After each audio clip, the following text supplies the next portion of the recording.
Ìjọba Èkó ṣèkìlọ̀ ẹ̀yin tẹ́ ẹ fẹ́ràn ìpèkéré jíjẹ ẹ fura o.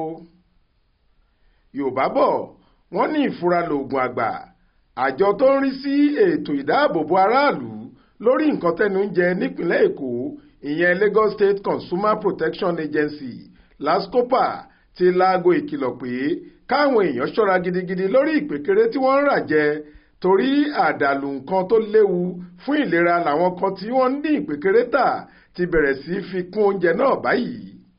Nínú àtẹ̀jáde kan tí àjọ náà fi léde lọ́jọ́rùú wẹ́sídẹ̀ẹ́ ọjọ́ 17 oṣù kìíní ọdún 2024 yìí ni wọ́n ti pe àkíyèsí àwọn aráàlú sí àṣà pálapàla kan tí àwọn tó ń dín ìpèkéré tà tún ra wọlé báyìí.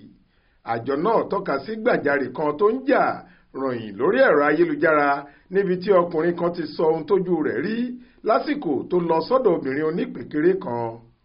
Lórí ìkànnì rẹ̀ ọkùnrin náà ṣàròyé pé lónìí mo rí obìnrin kan tó ń dín ìpèkéré tà àmọ́ kó tó da ọ̀gẹ̀dẹ̀ sínú òróró gbígbóná tó fẹ́ fi dín níṣe ló kó láìlọ́ọ̀nù búrẹ́dì fẹ́lẹ́fẹ́lẹ́ bíi 5 ìyẹn láìlọ́ọ̀nù tá à ń pè ní olóǹkà rọ́bà yẹn sínú òróró gbígbóná náà.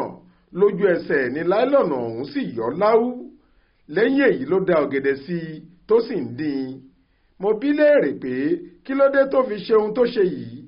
Ó nítorí kí ìpèkéré náà lè le kárakára ni kó má bàa tètè rọ̀. Mo ní ọlọ́run mi ò.